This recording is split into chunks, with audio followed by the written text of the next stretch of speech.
Hello साथियों, कैसे हैं आप सभी। साथियों, आप लोग जानते हैं कि यूपी पुलिस जेल वार्डन और यूपीएसआई का क्लास ये चल रहा है और ये ट्रिक की क्लासेस हैं। रोज़ाना हम अपनी क्लास क्या होती है, एक ट्रिक की क्लास होती है और एक क्या करते हैं, हम यूपी जीके पढ़ा रहे हैं आपको। तो जीके की भी क्लास एक रोज़ डेली होती है और यूपी पुलिस और एक ट्रिक की क्लासेस जो कि हम शुरू से लेकर के अंत तक चला रहे हैं। आप लोग ट्रिक की क्लास जरूर देखिए, ये बहुत ही मोस्ट इम्पॉर्टेंट है। आज ट्रिक की क्लास हम एकदम से चेंज करके लाए हैं। अभी रोज तक क्या करते थे, आपको जीके जीएस की हम ट्रिक से पढ़ा रहे थे, लेकिन आज क्या है, हिंदी की एक ट्रिक है। क्या है? हिंदी की एक ट्रिक है, बहुत ही मोस्ट पॉपुलर ट्रिक है जो कि हर एक इंसान को कंफ्यूजन रखता है उसमें। तो वही आज हम ट्रिक क्लियर करेंगे। साथियों, कल हम आपको यह क्वेश्चन दिए थे। क्या क्वेश्चन दिए थे? पॉलिटिक्स ऑफ चरखा। पॉलिटिक्स ऑफ चरखा पुस्तक के लेखक कौन है? यह पुलिस, यूपी पुलिस और यूपीएसआई दोनों एग्जामों में ये क्वेश्चन पूछा जा चुका है। अगर आपको नहीं पता यार, ये तो इम्पोर्टेंट चीजें हैं। हम ये भी सेशन क्लियर करवाएंगे आपका, और जरूर क्लियर करवाएंगे कि आपको पुस्तक और लेखक कौन है, प्रसिद्ध व्यक्ति, चर्चित, सिलेबस डिस्कस में सब कुछ लिखवाए हैं। एक एक करके हम सब कुछ क्लियर करवा देंगे। पॉलिटिक्स ऑफ चरखा पुस्तक के लेखक कौन है? कौन है? जेबी कृपलानी है। कौन है? जेबी कृपलानी। ये पॉलिटिक्स ऑफ चरखा पुस्तक की लेखिका है। कौन है? जेबी कृपलानी। साथियों, एक लोग क्या किए थे, सबा नकवी आंसर दिए थे। क्या दिए थे? सबा नकवी।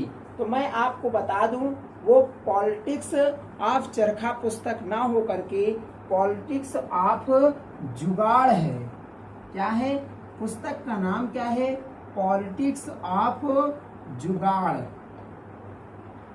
ये दोनों चीज कंफ्यूजन करता है, ये इसीलिए बहुत ही मोस्ट इम्पोर्टेंट पॉपुलर किताब है, इसीलिए एग्जाम में पूछा जाता है।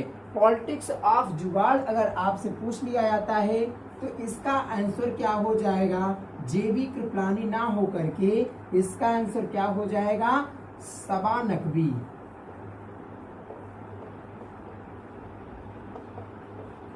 सबा नकवी क्या की है? पॉलिटिक्स ऑफ जुगाड़ पुस्तक के लेखिका हैं। तो ये दोनों कंफ्यूजन, आप दोनों डाउट क्लियर कर लीजिए। ये दोनों पुस्तकें बहुत ही इम्पोर्टेंट हैं, कई एग्जामों में पूछा जा चुका है, और जो चीज एग्जाम में पूछा जा चुका है वही हम क्वेश्चन भी देते हैं आपको। क्यों? क्योंकि ताकि आपको वो भी याद हो जाए, और जो क्वेश्चन किसी से पूछो अगर आप, तो उसे ज्यादा याद होती है। क्यों?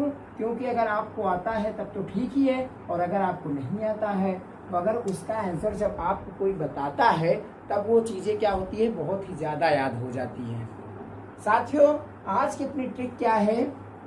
बोलियां। आप जानते हो, आप पढ़ते हो हिंदी भाषा का विकास। क्या पढ़ते हो? हिंदी में क्या पढ़ते हो? हिंदी भाषा का विकास। हिंदी भाषा का विकास के अंतर्गत क्या होता है? अपभ्रंश है। सबसे पहले क्या आई? अपनी संस्कृत आई। क्या आई? संस्कृत। जब हिंदी हम स्टार्ट करेंगे बहुत ही बेहतरीन तरीके से पढ़ाएंगे। संस्कृत। उसके बाद क्या आई? पाली। पाली भाषा, बौद्ध धर्म। पाली, संस्कृत, पाली, प्राकृत, संस्कृत, पाली, प्राकृत, अपभ्रंश।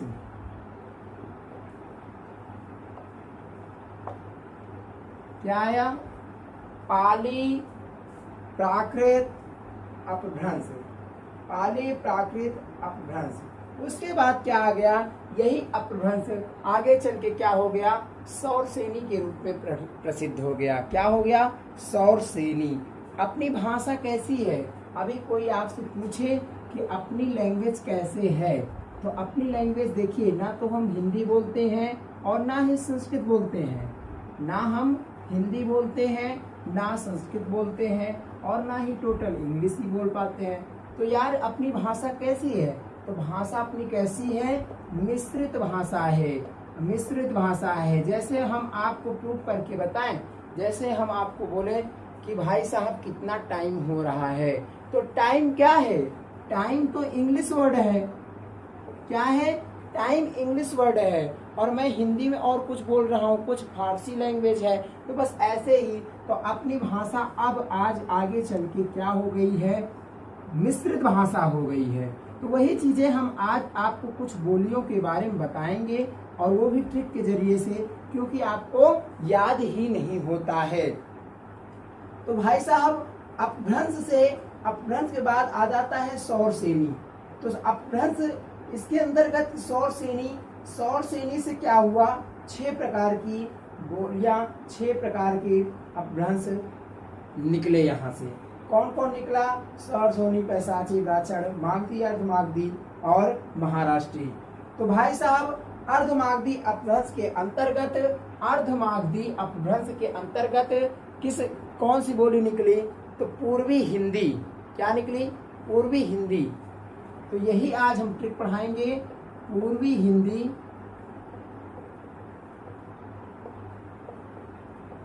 के अंतर्गत बोलियां। ये हम ट्रिक के जरिए से सब कुछ क्लियर करेंगे। वैसे जब आपको हम हिंदी जब पढ़ाना शुरू कर देंगे ना, तो हिंदी में आपको तो हम पूरी तरह से जब पढ़ाएंगे तो हिंदी भाषा का विकास और हर एक चीज चैप्टर वाइज सब क्लियर कर देंगे। ये हम कुछ चीजें, इंपॉर्टेंट चीजें हैं जो ट्रिक से हम क्लियर करवा दे रहे हैं बहुत ही आसान तरीकों से। आप याद करते हो बघेली, अवधी, मराठी, तो ऐसे याद करते हो तो उसमें डिसबैलेंस हो जाता है, आपको क्लियर याद नहीं होता है। तो इसीलिए पूर्वी हिंदी के अंतर्गत कौन सी बोलियां आती हैं, तो ये चीजें हैं, इसी को हम ट्रिक से बनाए हैं। तो ट्रिक बहुत ही बेहतरीन है, ट्रिक बहुत ही ज्यादा बेहतरीन है। तो इसकी ट्रिक क्या है ये देखते हैं। ट्रिक से आप याद करोगे, ज्यादा से ज्यादा हिंदी भाषा का विकास, आधे से ज्यादा बच्चे ऐसे होते हैं जिनके दिमाग में घुसता ही नहीं है। तो यार दिमाग में घुसाने का नहीं, एकदम हम जुबान पे रटा देंगे। आप टेंशन मत लीजिए, बस केवल साथ दीजिए, वीडियो ज्यादा से ज्यादा शेयर करिए और पॉपुलर ढंग से उसको देखिए और उसको नोट करिए कि हम क्या नोट कर रहे हैं। और रोज डेली 1 ट्रिक 2 ट्रिक का फॉलो करिए, एकदम सब उड़ जाएगा। ट्रिक इसकी क्या है, अब पूरा छक्का। क्या, अब पूरा छक्का, यानी कि हम क्या किए, 6 मार दिए। क्या किए, 6 मार दिए। तो वही हम बोल रहे हैं कि अब पूरा छक्का। तो पूर्वी हिंदी के अंतर्गत कौन सी बोलियां आती हैं, कौन सी बोली बोली जाती है। तो आ से क्या होता है ये देखेंगे, बा से, पूरा से क्या हुआ, छक्का से क्या हुआ, ये सब चीजें हम जानेंगे। इससे क्या होता है, आपका डाउट एकदम पूरी तरह से क्लियर हो जाता है। तो इसका डाउट कैसे क्लियर होगा हम ये देखेंगे। आ से क्या होता है, अवधि। क्या होता है, अवधि। अवधि बोली किसके अंतर्गत आती है, पूर्वी हिंदी के अंतर्गत आती है, पूर्वी हिंदी के अंतर्गत। बा से क्या हो गया, बघेली। कौन सी आती है, बघेली। बा से क्या हो गया, बघेली। और पूरा से क्या हो गया, पूरा से हो गया पूर्वी। क्या हो गया, पूर्वी। इसको ये हिंट करने के लिए आपको हम ये भी लगा दिए हैं, ठीक है ना। तो अब पूरा छक्का पूरा से पूर्वी हो गया, ताकि आपको समझ में आ जाए कि हम ट्रिक ये कैसी याद कर लिए हैं। आगे चल के कोई डिसबैलेंस ना हो कि हम ये पूर्वी ही याद किए हैं या मागधी याद किए या अर्धमागधी का ट्रिक है। ये चीजें आपका डाउट क्लियर करने के लिए पूरी तरह से हम क्लियर कर रहे हैं। अवधि, बघेली और पूर्वी और छक्का से क्या हो गया, छत्तीसगढ़ी। क्या हो गया, छत्तीसगढ़ी। तो साथियों 36 से छक्का से क्या हो गया, छत्तीसगढ़ी। साथियों छत्तीसगढ़ी, यानी कि अब ट्रिक अपना समाप्त हो गया। पूर्वी हिंदी के अंतर्गत कौन सी बोलियां आती हैं, अवधि, बघेली, छत्तीसगढ़ी। कौन सी बोलियां आती हैं, अवधि, बघेली, छत्तीसगढ़ी। आप जिंदगी भर नहीं भूल सकते हो। मैं इसे चैलेंज करता हूं। अब आप इसे एक बार फॉलो कर लीजिए, अब पूरा छक्का, अवधि बघेली छत्तीसगढ़ी, अवधि बघेली छत्तीसगढ़ी 3 से 4 बार याद कर लीजिए। मेरा चैलेंज है, मेरा पक्का वादा है, कोई इस प्रकार से YouTube पर आपको पढ़ा ही नहीं सकता है, बिल्कुल नहीं पढ़ा सकता है। अगर आपको पढ़ाया है, अगर आपका डाउट अगर नहीं क्लियर हुआ, आपको कभी नहीं याद हुआ है आप जितना दिन पढ़े, तो आप इसे एक बार याद करके देखिए। अगर ना याद हो जाए तो हमें बताइएगा, कमेंट में जरूर कुछ बोलिएगा कि हाँ हमें याद हुआ, ट्रिक बेस्ट है या नहीं बेस्ट है या कैसा है, आप हमें कमेंट में जरूर बताएंगे। साथियों, इसी तरह से हम हिंदी पढ़ाएंगे, चाहे जो भी पढ़ाएं आपको। ट्रिक की क्लास अपनी रोज एक होती है, ट्रिक की क्लास जरूर देखा करो। ट्रिक से क्या होता है, 3 से 4 क्वेश्चन आपका एक बार में क्लियर होता है। ट्रिक बहुत ही अच्छी चीज है ट्रिक। अभी इसी में एक दे दिया जाए, क्या अगर ऑप्शन में मान लीजिए दे दिया जाए बुंदेली, बुंदेली, आप बताइए अवधि बघेली छत्तीसगढ़ी बुंदेली, ये 4 बोलियां अगर आपको दे दी जाएं और ऑप्शन में, और प्रश्न आपसे पूछ लिया जाए निम्नलिखित में से पूर्वी हिंदी के अंतर्गत कौन सी बोलियां नहीं आती हैं, तब आपको, आप कितना भी कंठस्थ याद किए रहो, लेकिन ये भी आपका डाउट हो जाएगा, आपसे ये क्वेश्चन गलत हो जाएगा 90%, ये मेरी गारंटी है, आप लिख के ले लीजिए। लेकिन आप अगर ट्रिक से याद किए हो कि अब पूरा छक्का अवधि बघेली छत्तीसगढ़ी, तो आप चौथा ऑप्शन को सही कर दोगे, यानी कि यह ऑप्शन गलत है। यह बुंदेली बोली पूर्वी हिंदी के अंतर्गत नहीं आती है।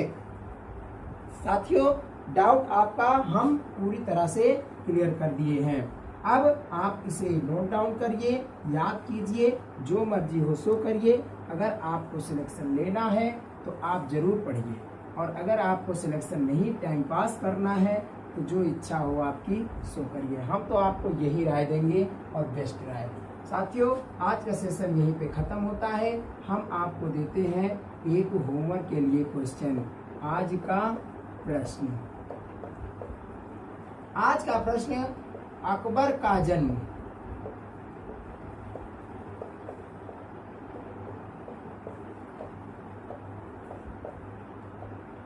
कहाँ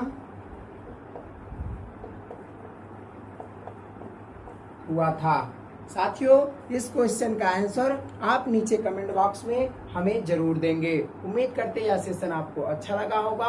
अगर लगा है अच्छा तो इसे लाइक शेयर सब्सक्राइब करना जी बिल्कुल मत भूलिएगा। मिलते हैं हम अपने अगले वीडियो में, तब तक के लिए जय हिंद, जय भारत।